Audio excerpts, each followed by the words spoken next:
سلام كبرات تخاتلتي داسني اكسترا نحجون كم تلمود ابنايلوم اوانا وزيناتات بزعبا بإثيوبيا زلو كونتات اب امريكا زلو بريزيدنت او مرجع ابدو سودان اغاطيمو زلو قتلتن كال انكن ري كوينا ابزا channel كا ودر تخاتلتي اوانا وزيناتات كتكونون سبسكرايب كتغبرو نعدمكم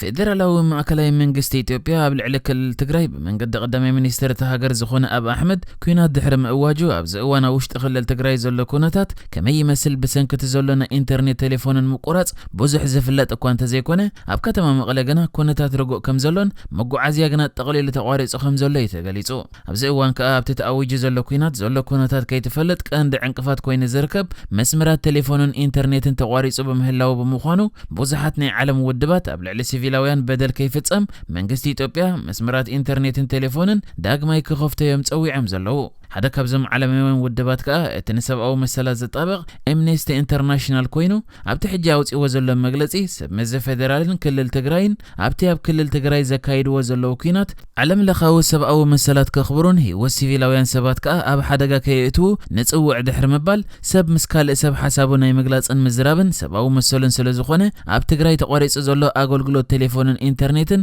በቆልጥፍ ናብ ዝነበረ ክምለስ ንጽውዕ ክብልዩ ነቲ አባይታ ዘሎ ኩነታት ንምፍላጥ ኮምድማ سبقو مسلات كي جهاسن مكلخال انترنتن مسمر تليفونن داغماي كخفت صويع زلا كوميشن سبقو مسلات ኢትዮጵያ خابو وغنو نزي حج تخاسيت زلو كونتا تملكيتو حيلتات صتتا فدرالن كلل تግራይን ድሕነት ንጹሃት ዜጋታት ከውሕሱን ሰብአዊ መሰላት ከኽብሩን ንምሕፀን ድሕሪ ምባል እቲ ኣብ ልዕሊ ትግራይ ዝተኣወጀ ኣዋጅ ህጹጽ ግዜ ድማ ዜጋታት መግቢ መድሃኒትን ካልእ መሰረታዊ ኣገልግሎትን ዝረኽቡሉን ሙሉእ ምዕጻዊ ኣገልግሎት መጓዓዝያ ቴሌኮሙኒኬሽንን ከኣክወገድን ይግባእ ኣብቲ ተኣውጅ ዘሎ ኣዋጅ ከኣ ሰብአዊ መሰላት ክኽበር ክሓትትን ከሎ ኩሎም ዝምካቶም ኣካላት ድማ ትግራይ በሽሓት ዝቑጸሩ ስደተኛታት ዝተዓቕብላ ክልል ብምዃና ክዝንግዑ የብሎምን ክብል ያዘኻኺሩ ከምዚ ዝከርቲ ማሊ ቤት ምኽሪ ሚኒስትራት ፌደራላዊ መንግስቲ ኣብ ዘካየደ ህጹጽ ኣኼባ እቲ መንግስቲ ፌደራል ኣብ ልዕሊ ትግራይ ዝወስዶ ዘሎ ወተሃደራዊ ስርሒት ሕገ መንግስቲ ንምሕላው ከም ዝኾነ ብምግላጽ ኣብ ልዕሊ ትግራይ ንሽዱሽተ ኣዋርሕ ዝጸንሕ ኣዋጅ ህጹጽ ግዜ ክእውጅ ይወሲኑ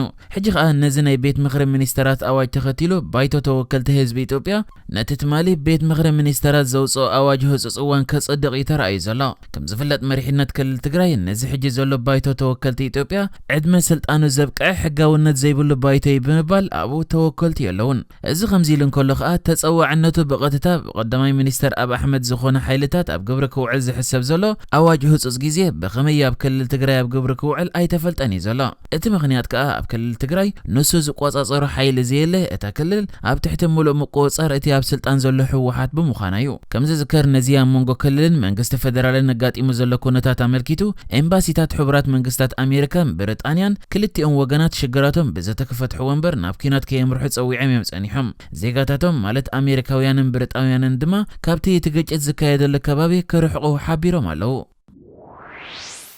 بعلم درجة العلا هنقوتا تغيرلو زكايت زلو بريزيدنتاو مرجع أمريكا بريزيدنت دونالد ترامبن جو بايدنن كساد نخسات حناني قوميوم بتصبيب انداتا مرارحو اتي بريزيدنتاو مرجع ام قصال زركب ابت مرجع خا بحجي جينا بشحات زقصر دمصتات زي تقصر زلو بمخانو من تعوات بقليل كفلت زي كالو كوانت خونه ابز اوان غنا اتن سلف ديمقراط وكيلو ابت مرجع ساتف زلو جو بايدن يزمرح زلو اذا خا اتن سلف ديمقراط وكيلو زلو جو بايدن ويسكونسينن ميشيغانن زنبر عبللا ترامب كلو ወጥ በመخالو ኮይኑ ነተናብ 2016 ነትራምፕ መሪፀን ዘነበራ ገዛኣታት ከኣ ኣብዚ እዋን ንሱ ተዓዊትለኒዩ ኣብ መሪሕነት ተኾይጡ ዝርከብ እዚ ከምዚ ኢሉ እንከሎ ግና ሚሽጋን ጆ ባይደን ነቲ ዘነበረ መሪሕነት ትራምፕ ገምጢሉ ነቲ ናይታ ገዛኣት ዝምፅታት ተዓዊትሉ ኣሎ ኣብ ዝተባሃለሉ ግዜ እቲ ሕጂ ፕሬዝደንት ኣሜሪካ ዘሎ ዶናልድ ትራምፕ ብመገዲ ትዊተር ተቃውሞ ከስምዕ ከም ድማ ምትላል ተፈጺሙ ክብል እንከሎ በቐጥታ ከኣ ምስቶም ዝኣከቡ ኣጋይሽ ኮይኑ ኣብዚ ምርጫ ምጥፋ ኣሎ ንሕና ኢና ተዓዊትና እንድሕር ዘይኮይኑ ከኣ ናብ لعلوي بيت فردخن كيدنا كبليو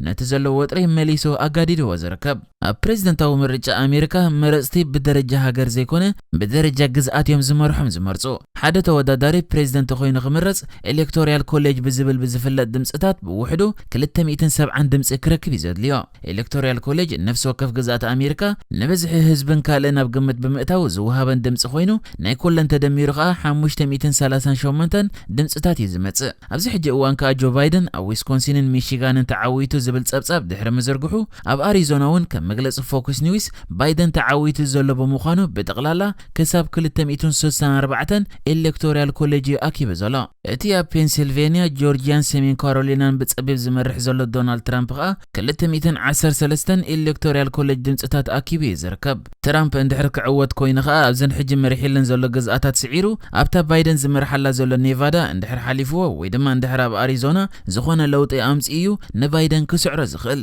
እዚ ይኹን እምበር እቲ ዘሎ ድምጽታት ከምዚ ዘለዎ እንድሕር ቀጺሉ እሞ ኸኣ ጆ ባይደን ኣብ ኔቫዳ ምዕዋቱ እንድሕር ኣረጋጊጹ ኣብ ኣሪዞና ኸኣ እንድሕር ዘለዎ መሪሕነት ዘይተመንጢሉ ብድምር ኣብቲ ዝድለ 270 ኤሌክቶራል ኮሌጅ ድምጽታት ዝበጽሕ ኮይኑ ትራምፕ ኸኣ ወላ ነተን ዝተረፈ 4 ግዝኣታት እንተተዓወተ 268 ዝኸውን ብምዃኑ ባይደን ክዕወት ይዝኽእል ክሳብ ሕጂ ግና ኣብ ፔንሲልቬንያ ጆርጂያን ብዙሕ ገና ዘይተቆጽር ዘሎ ድምጽታት ብምዃኑ እዚ ውድድር ብጣዕሚ ተቐራረበ ኮይኑ ኣብዚ ሕጂ እዋን ጆ ባይደን ይዝመርሕ ዘሎ ዶናልድ ትራምፕ ኸኣ ኣብ ገለ 2016 ዝተዓወተለን ግዝኣታት ተሳዒሩ በምህላው ነቲ ውጽኢት ናይቲ ምርጫ ተቃዊሙ ናብ ላዕለዋይ ቤት ፍርዲ ክኸይድ ዝብል ዘረባ ኣስሚዑ በምህላው እዚ ምርጫ እቲ ልክዕ ውጽኢቱ ተፈሊጡ መን ፕሬዝደንት ይኸውን ክፍለጥ ብሕጂ ብዙሕ መዓልታት ክወስድ ከም ዝኽእል ተገሊጹ ሎሚ ኸኣ ዝበዝሓ ካብተን ተሪፈን ዘለዋ ግዝኣታት መን ተዓዊቱ ከፍልጣ ብምዃነን በቲ ዘሎ ድምጽታት መን ተዓዊቱ ክፍለጥ ተኽእሎ እኳ እንተሎ እቲ ሕቶ ግና እቲ ውጽኢት ከም ትጽቢት ትራምፕ እንድሕር ዘይኮይኑ ይቕበሎ ዶ ኣይቅበሎን ክኸውን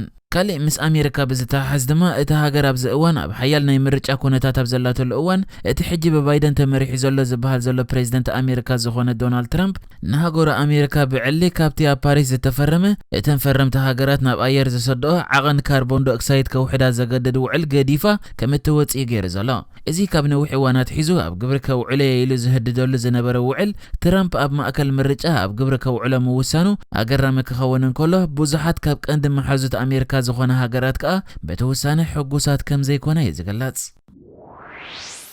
ውድብ ሕቡራት ሃገራት ኣብ ደቡብ ሱዳን ፒቦራ ብትበሃል ከተማ ክልተ ሰራሕተኛታት ረድኤቱ ብዕጡቓት ድሕሪ ምቕታሎም ኣብቲ ሃገር ዘካይዶ ዝነበረ ስራሓት ሰብኣዊ ሓገዝ ንግዚኡ ደው ከም ዘበለ ገሊጹ ሓደ ካብቶም ብዕጡቓት ዝተቐትሉ ኣብ መሰል ህፃናት ዝጠበቕ ዓለም ለኻዊ ትካል ዝሰርሕ ዝነበረ ኮይኑ ብሓሙስ ኣብ ፒቦራ እትበሃል ከተማ ማንነቶም ዘይተፈልጡ ዕጡቓት ክቕተል እንከሎ ሓደ መዓልቲ ጸኒሑ ኸኣ እቲ ካብ ቤቶም ንዝተመዛበሉ ዜጋታት ሰብኣዊ ሓገዝ ኣብ ዘበርክት ዓለም ለኻዊ ትካል ዝሰርሕ ካልኣይ ሰራሕተኛ ንሓንቲ ተመዛቢላ ዝነበረ ስድራ ናይ መግቢ ሓገዝ ኣብጽሒላ ብእግሩ ናብ ገዝኡ እንዳተመለሰን ከለዩ ብረት ብዝዓጠቑ መንእሰያት ከም ዝተቐትለ ተገሊጹ በዚ ኸኣ ኣብዚ ዓመት ጥራይ እዞም ክልተ ተወሲኾም ኣብ ደቡብ ሱዳን 9 ሰራሕተኛታት ውድብ ሕቡራት ሃገራት ህይወቶም ሲኢኖም በምህላዎም እቲ ዓለም ለኻዊ ውድብ ኣብቲ ሃገር ክህቦ ዝጸንሐ ሰብኣዊ ሓገዝ ንግዚኡ ጠጠው ከብሎ ወሲኑ ከም ዘሎ ተገሊጹ ንሕጂ ዝተዳለወ መደብ እዚ ነይሩ ብኻልእ ክሳብ ንራኸብ ሰላም ንዓኹም